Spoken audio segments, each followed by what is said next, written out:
অকাল বর্ষণে বিপর্যস্ত উত্তরবঙ্গের আলু চাষিরা। এখনও অনেক চাষিদের আলু জলের তলায় রয়েছে। যেগুলো শুকিয়ে গিয়েছে জল, সেগুলো কিন্তু আলুর পচন ধরেছে ইতিমধ্যেই। আর অনেকেই জানা গেছে, অনেকেই বিভিন্ন জায়গায় থেকে ঋণ ধার করে আলু চাষ করেছিলেন। আজ তাদের অবস্থা কী? একদিকে বাজারে নেই দাম, অন্যদিকে চাষিদের আলু পচে যাচ্ছে। এক চরম প্রতিকূলতার মধ্য দিয়ে উত্তরবঙ্গের বিভিন্ন প্রান্তের চাষিরা কিন্তু জীবনযাপন করছেন বর্তমানে। আমরা এই মুহূর্তে আমাদের স্টুডিওতে পেয়েছি জলপাইগুড়ি সদর ব্লকের এক চাষিকে।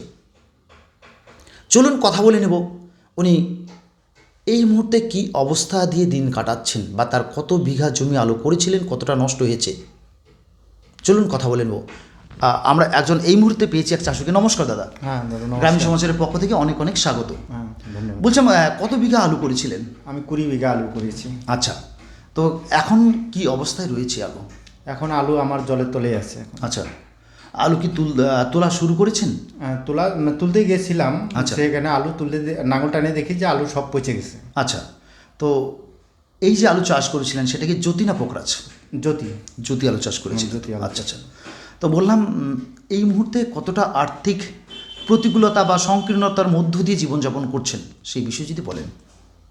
না, এখন আমি আর কি বলবো, এখন যে আলু আমি চাষ করছি, আচ্ছা, এখন তো আমার পরিস্থিতি খুব ভয়ঙ্কর অবস্থা রয়েছে। ভয়ঙ্কর অবস্থা। আমি ব্যাংকের থেকে, গ্রামীণ ব্যাংকের থেকে, ঘোডাঙ্গা গ্রামীণ ব্যাংক, আচ্ছা 2,25,000 টাকা লোন নিছি। আচ্ছা লোন নিয়ে আমি 20 বিঘা আলু করেছি। আচ্ছা আচ্ছা, করার পরে আমার আলু এখন আজকে তুলতে গেছি, যাই দেখি সব আলু টানে দেখি সব পচে গেছে। তো এখন আমি ব্যাংকের ঋণ কি করে শোধ করব? মানে ব্যাংকের ঋণ যে পরিশোধ করবেন সেটা নিয়ে চিন্তিত রয়েছেন তো? হ্যাঁ অবশ্যই। বলছেন যে আলু চাষ করেছিলেন, এই আলু চাষ করতে আপনার কত টাকা খরচ হয়েছিল? মোটামুটি এখানে আমার প্রায় 3 লাখ টাকা। 20 বিঘা আলু চাষে? হ্যাঁ 20 বিঘা আলু চাষ। বর্তমানে আলু মানে যে জমিটা রয়েছে সম্পূর্ণ কি নষ্ট হয়ে গেছে, না কিছুটা তোলা যাবে? কিছুটা তোলা যাবে না, পুরোটাই শেষ। আমার 20 বিঘাই শেষ। জমিটা কি নিচু ছিল? নিচে ছিল। নিচু জমি ছিল? হ্যাঁ নিচে জমি ছিল। নিচু জমি ছিল, যার কারণে জল ওর মধ্যে জমে যায়, তাই তো? হ্যাঁ হ্যাঁ জমে যায়। এই যে একটা ঋণ ধার করে লোন নিয়ে আলু চাষ করেছেন, এই যে একটা ঝুঁকিটা নিলেন, এত বড় একটা ঝুঁকি যে আমি আলু চাষ করব বা আর্থিক লাভবান হব, যে দামটা রয়েছে বর্তমানে বাজারে, যা দাম রয়েছে, আলুটা যদি নষ্ট না হতো এই দামে কি আপনার লাভ হতো? না, লাভ হতো না, তবুও তো আমি কিছুটা আমি লোন নিছি সেটা মেকআপ করতে পারতাম। আমি আলু বাকি নিয়ে আসছি, সেখানেও আমি কিছু মেকআপ করতে পারতাম। আচ্ছা, কিন্তু এখন যে অবস্থা হলো, আমি তো 1 টাকা কাউকে দিতে পারবো না, না পারবো ব্যাংকে, না পারবো আমি আমার ব্যবসায়ীকে টাকা দিতে। তো এই মুহূর্তে কি করতে চাইছেন? এই মুহূর্তে আমি গভর্নমেন্টের কাছে আমি হাত জোর করে বলছি যে এটা একটু গভর্নমেন্ট আমাকে একটু দেখুক। মানে সরকারের কাছে এই মুহূর্তে সাহায্যের আবেদন রাখছেন, তাই তো? হ্যাঁ অ্যাকচুয়ালি। কোথায় বাড়ি আপনার? আমার বালুরডিপ বাড়ি। মানে জলপাইগুড়ি সদর ব্লকের বালুরডিপ এলাকার চাষি আপনি, তাই তো? ঘুডাঙ্গা অঞ্চল ঘুডাঙ্গা অঞ্চল, খারিজাবির বাড়ি না ঘুডাঙ্গা? খারিজাবির বাড়ি। খারিজাবির বাড়ি অঞ্চলের। আচ্ছা আচ্ছা, বললাম আলুর পাশাপাশি আর কি কি চাষ করেছেন আপনি?